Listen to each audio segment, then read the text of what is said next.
ભુજથી અબડાસાને જોડતો મુખ્ય માર્ગ ભવાનીપરના પુલિયાનું કામ યુદ્ધના ધોરણે શરૂ કરાય તેવી માંગ। ભુજથી અબડાસાને જોડતો મુખ્ય માર્ગ પર ભવાનીપર ગામે આવેલ પુલિયાની હાલત વર્ષોથી ખસ્તા છે। ગંભીરા બ્રિજની ઘટનાને ધ્યાને લઈ પુલ બંધ કરી દેવામાં આવ્યું છે। વર્ષોથી ખસ્તા હાલતમાં પડેલ પુલિયો ક્યારે નવો બનશે એક મોટો પ્રશ્ન છે। ભારે વાહનો બંધ હોવાથી ધંધા રોજગારમાં પણ અબડાસાના લોકોને ઘણું નુકસાન થાય છે, સાથે હાલાકી ભોગવવી પડે છે। તંત્ર દ્વારા ભારે વાહનો માટે પુલ બંધ કરી દેવાતા એસટી બસોનું રૂટ બદલી ગયું છે, જેના કારણે એસટી બસોને 10 થી 15 કિલોમીટરના ફેરા પડે છે અને બસો મોડી આવી છે, જેના કારણે નલિયાથી 100 કિલોમીટર ભુજ આવતા લોકોને પણ હાલાકી ભોગવવી પડે છે।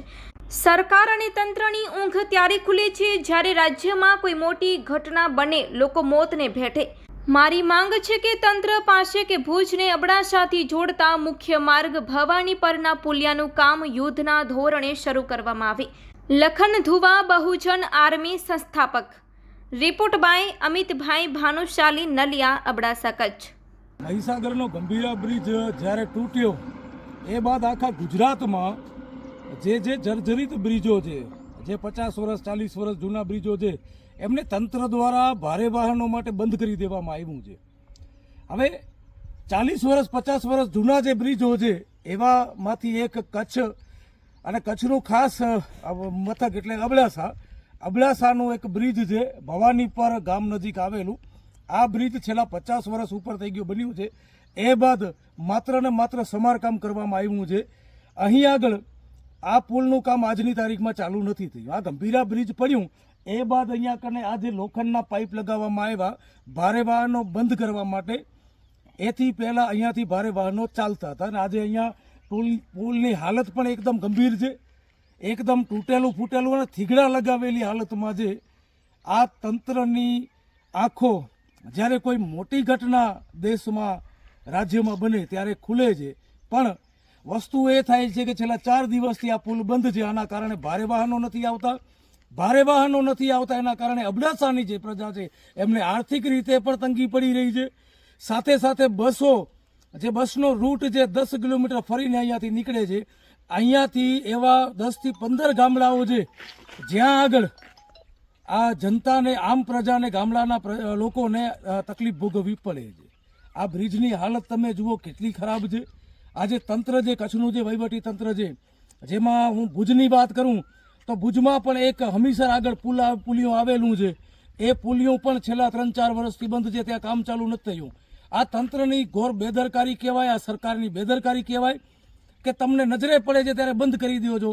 આજે વર્ષો જૂનો પુલ 5-6 વર્ષથી આ પુલિયો, ભવાનીપરવાળો પુલિયો ખસ્તા હાલતમાં જે બંધ કરવાની જગ્યાએ આ 4-5 વર્ષમાં કામ ચાલુ થઈ જવું જોઈએ અને નવું પુલિયો બની જવો જોઈએ, પણ આજની તારીખમાં બન્યું નથી। જ્યારે કાંઈ હોનારત થાય એ પછી પુલિયો બંધ કરી દેવામાં આવે તો આનામાં તો પ્રજાને જ નુકસાની છે, આનામાં પ્રજા જ હેરાન થવાની છે। આથી સારું છે કે આરએનબી વિભાગ દ્વારા રિસર્ચ કરી અને વહેલી તકે નવા પુલિયાનું કામ ચાલુ કરી દેવામાં આવ્યું હતો। આજે આ નોબત ના આવત બંધ કરવાની મારી એક તંત્રને વિનંતી છે કે તાત્કાલિક ધોરણે નવો પુલિયો બનાવવામાં આવે ને અબડાસાની આ ભુજથી અબડાસાને જોડતો એક મુખ્ય માર્ગ છે।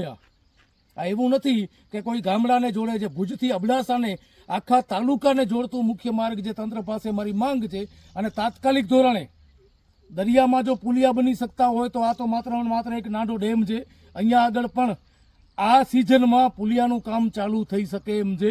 તંત્રને વિનંતી છે તાત્કાલિક ધોરણે આ પુલિયાનું કામ ચાલુ કરવામાં આવે, જે થકી અબડાસાની જે જનતા છે એને હેરાનગતિ ન થાય। બસોનો રૂટ જે 10-15 કિલોમીટરનો જે ફરીને જાય છે, ગામડાઓમાં ઘણી બસો આવતી નથી, એમાં 10 થી 15 ગામડા વચમાં આવે છે, એમને હેરાની થાય છે। તો આ હેરાનગતિ ન થાય અને તંત્રને મારી માંગ છે કે ભાઈ પબ્લિકને હેરાન કરવા કરતાં તમારા જે ખાવપાત્ર અધિકારીઓ છે, તમારા જે હપ્તાખોર અધિકારીઓ છે એમને ધંધે લગાવો અને તાત્કાલિક ધોરણે આ પુલિયાનું કામ ચાલુ કરાવો।